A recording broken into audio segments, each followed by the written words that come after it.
Are you rich if you make $1 million? Bankrupt, like no money on my card. I'm going to give you an example when growing wealth, time is more important than money. So I asked, are you rich if you got $1 million? So imagine it's a guy that make $1 million overnight, and it's a guy that took 25 years. Because if you do 25,000 times 40 years, that's still $1 million. So are you rich if you got $1 million? If you save $25,000 for 40 years, that's $1 million. So imagine a guy that makes $1 million overnight. Which one of the two guys are rich? In this video alone, I'm going to show you how to go obtain properties through the Department of Revenue or through the Treasury, and you can obtain wealth that's going to give you longevity. So traditionally, when you're trying to go buy a house or something like that, you either got to have good credit, you got to go to the bank and obtain like a 30-year mortgage and stuff like that. That's ancient, that's old. I'm going to show you step by step how to go through the Department of Revenue. So the first thing you want to do is go to Google, obtain these properties for type in the Department of Revenue in whichever state that you're trying to acquire this property in. I'm going to do the Department of Revenue of Alabama because that's the closest place to me. All right, once it loads up, the page is going to look like this. You scroll up just a little bit, click individual, and then to the right side of the screen, scroll up just a little bit so you can see it. Click where it says tax properties at.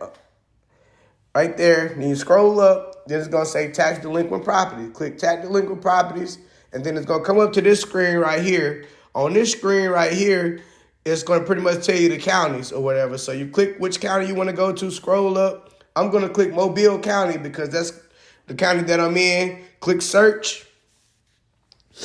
And on right here is like a breakdown of everything that the person owed and the person that previously owned it and everything. So like right here, it shows properties for $1,000 all the way up to $100. This long number is called a partial number. On this screen right here, a partial number is used to find the location. It's just like a physical address pretty much. And on this right here, like, so right there where it says the year that it was sold, so with the redemption period or whatever, you got, say in Alabama, you got 3 years to come back and get that property. But if it's past the redemption period, you can buy that property outright and they have to send you the deed right then after you acquire that property. Take this property right here in Texas. It's selling at $3,939, and you can see the year that it was the judgment was put on the property or whatever. The property is worth $60,000, $60,944, but it's only selling at $4. So if in the state that you're acquiring the property in, if it's past the redemption period, and then you own that property outright, they're gonna have to send you a deed in hand. But if they do decide to come back and get this property, if it ain't past this redemption period, say you want to buy a property just to make some money off of it. All right, so like in this state right here, for example, they add 12% interest if they was to come back and try to redeem their property.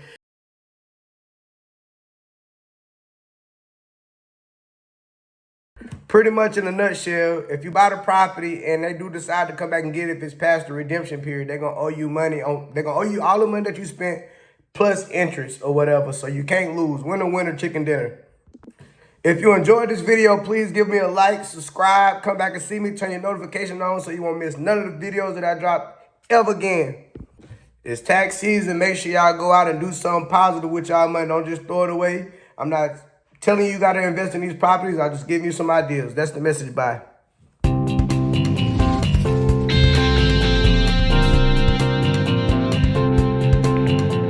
YouTube, please